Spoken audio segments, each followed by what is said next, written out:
મંડપમાં અને મંડપની આજુબાજુમાં જેટલા પણ મંગળા મહેમાનો છે, આપ સર્વને વિનંતી, બધાને બે હાથ ઊંચા અને આપણે બધા જ તાળીઓ સાથે ભાવિક અને સલોનીને વધાવી લઈશું.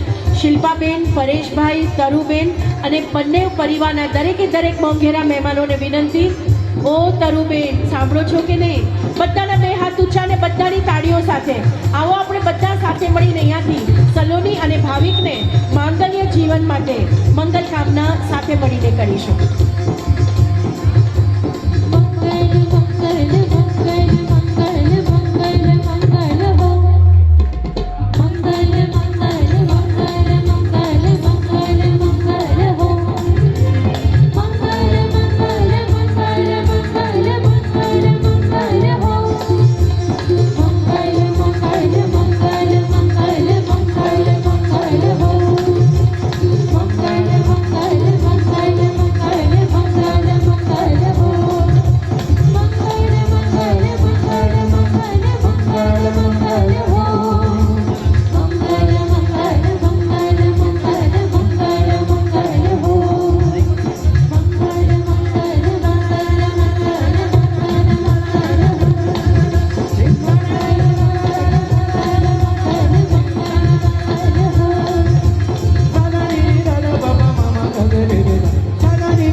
શુભ મંગલ સાવધાન.